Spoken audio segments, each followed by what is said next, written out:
आज ही Doubtnut app download करें। Doubtnut पर होगा अब आपके सभी मैथ्स, केमिस्ट्री, फिजिक्स और बायोलॉजी डाउट्स का सफाया। बस अपने क्वेश्चन की फोटो खींचो, उसे क्रॉप करो और तुरंत वीडियो सोल्यूशन पाओ। Download now.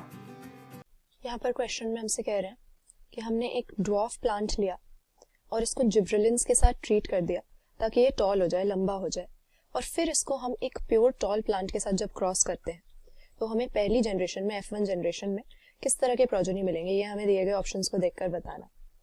तो यहाँ पर बात कर रहे हैं हम पाइसम सटाइवम के, यानी गार्डन पीस के प्लांट की, जिन्हें ग्रेगर मेंडल ने अपने एक्सपेरिमेंट्स के दौरान यूज किया था। लगातार 7 सालों तक गार्डन पीस के प्लांट्स की कई जनरेशंस रेज करते हुए इन्होंने इन प्लांट्स में 7 कंट्रास्टिंग ट्रेट सेलेक्ट किए थे, जिनकी इनहेरिटेंस को ये अपने एक्सपेरिमेंट्स के दौरान ऑब्जर्व कर रहे थे।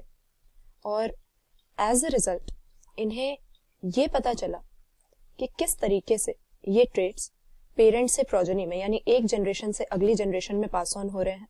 और जो भी डेटा इन्होंने पाइसम प्लांट्स पे ये एक्सपेरिमेंट्स कैरी आउट करके कलेक्ट किया था, उस सभी डेटा की स्टैटिस्टिकल एनालिसिस करने के बाद में ग्रेगर मेंडल ने हमें 3 जनरलाइजेशंस दी थी, जिन्हें आज भी हम लॉज ऑफ इनहेरिटेंस के नाम से जानते हैं और पढ़ते हैं। तो यहाँ पर हमें अपने पी प्लांट्स का, जो मेंडल ने 7 कंट्रास्टिंग कैरेक्टरिस्टिक्स सेलेक्ट किए थे, उनमें से ये एक दिया हुआ है, यानी स्टेम की हाइट।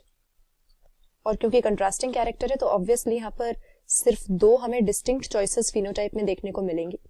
एक हमारा डोमिनेंट एलील जो है, कैपिटल टी से इसको डिनोट करेंगे, ये टॉल प्लांट्स प्रोड्यूस करता है, जबकि दूसरी तरफ हमारे पास रिसेसिव एलील है, जिसको हम यहाँ पे स्मॉल टी से डिनोट करेंगे, और ये ड्वार्फ प्लांट्स प्रोड्यूस करता है। तो कह क्या रहे हैं कि एक तरफ हमने एक ड्वार्फ प्लांट लिया, तो ड्वार्फ प्लांट का जीनोटाइप क्या होगा, दोनों स्मॉल टी होंगे उसके पास, क्योंकि अगर एक भी कैपिटल टी आ जाता है तो जो डोमिनेंट वाली एलील है वो तो रिसेसिव वाली एलील को सप्रेस कर देती है, उसको एक्सप्रेस ही नहीं होने देती। तो अगर उसके पास कैपिटल टी होता तो वो प्लांट कभी ड्वार्फ हो ही नहीं सकता था।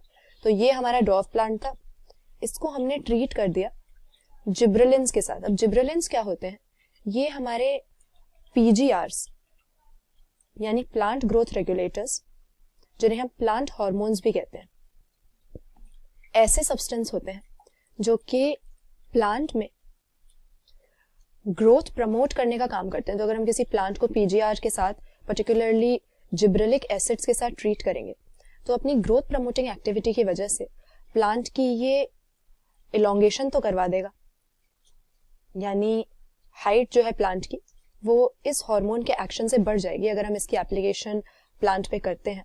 लेकिन ये चेंज कहाँ पर होगा, ये चेंज प्लांट की मॉर्फोलॉजी में होगा। खाली देखने में वो लंबा हो जाएगा, पर कोई भी जेनेटिक चेंज ये हार्मोन प्रोड्यूस नहीं कर सकता।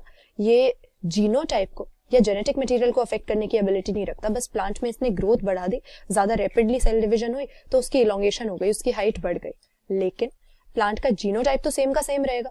अगर उसके पास 2 स्मॉल टी थे तो यहाँ पर उसके पास वही दोनों एलील्स रहेंगी, भले ही हमने कोई हार्मोन अप्लाई करके उसकी हाइट बढ़ा दी है।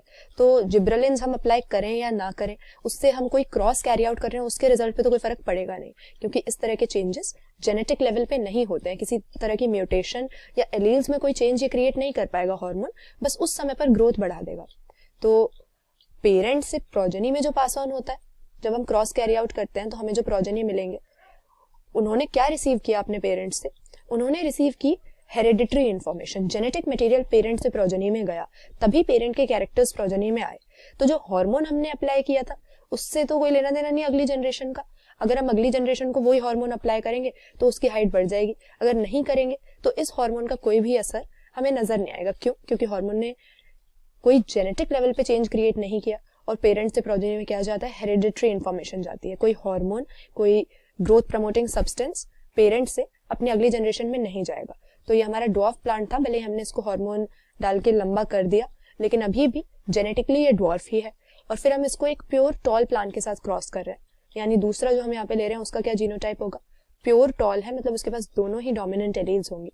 तो इन दोनों के बीच में क्रॉस करने पे हमें एक ही तरह का प्रोजेनी मिल सकता है, क्योंकि अपने टॉल वाले पेरेंट्स से इसने कैपिटल टी रिसीव किया, अपने ड्वार्फ वाले पेरेंट्स से इसने स्मॉल टी रिसीव किया, और इस तरह से हमारी जो पहली फीलियल जनरेशन यहाँ पर इस क्रॉस में हमें मिलती है, इस तरह के मोनोहाइब्रिड क्रॉस में। मोनोहाइब्रिड हम इसको क्यों बोल रहे हैं? क्योंकि एक पर्टिकुलर जीन की इनहेरिटेंस यहाँ पे हम देख रहे हैं, सिर्फ स्टेम हाइट की जीन यहाँ पे ऑब्जर्व कर रहे हैं। तो हमें उसकी F1 जनरेशन में सारे के सारे हेट्रोजाइगस प्रोजेनी मिलते हैं, जिनके पास अपने दोनों पेरेंट्स से रिसीव की हुई एक एक एलील है, इसीलिए दो डिफरेंट टाइप की एलील्स पोजेस करते हैं, लेकिन इनका जो फिनोटाइप है वो अपने टॉल पेरेंट को ही रिजेंबल करेगा, क्योंकि कैपिटल T यहाँ पे डोमिनेंट एलील है। तो इस तरह के हाइब्रिड प्लांट्स हमें हमारी F1 जनरेशन में ऑब्टेन होते हैं, जिन सभी का जीनोटाइप हेट्रोजाइगस है और फिनोटाइप इन सभी का टॉल है। तो यहाँ पे करेक्ट आंसर हम क्या कर देंगे कि इस तरह के क्रॉस में सारे के सारे F1 जनरेशन में हमें टॉल मिलते हैं। लेकिन ये जो क्वेश्चन में इन्होंने घुमा के कहा है कि जिब्रेलिन अप्लाई कर दिए, इससे कोई लेना देना नहीं है। अगर हम नहीं भी करते अप्लाई, तो जो हाइब्रिड प्लांट्स प्रोड्यूस होते हैं F1 जनरेशन में मोनोहाइब्रिड क्रॉस के अंदर, वो सारे के सारे डोमिनेंट फिनोटाइप ही शो करते हैं। जिब्रेलिन वैसे भी एक प्लांट ग्रोथ रेगुलेटर है, जो कि जेनेटिक लेवल पे प्लांट में कोई चेंज नहीं ला सकता। जो डॉर्फ प्लांट है वो तब भी डॉर्फ ही रहेगा, उसके पास दोनों एलील रिसेसिव वाली ही रहेंगी, और बिना अगर किसी हार्मोन के भी अगर इस तरह का क्रॉस कैरी आउट करते तो इसी तरह का हमें रिजल्ट मिलता। करेक्ट आंसर ऑप्शन बी है। क्लास 6 से 12 से लेके नीट, IIT, JEE मेंस और एडवांस के लेवल तक 10 मिलियन से ज्यादा स्टूडेंट्स का भरोसा। आज ही डाउनलोड करें डाउटनेट ऐप या व्हाट्सएप कीजिए अपने डाउट्स 8400 400 400 पर।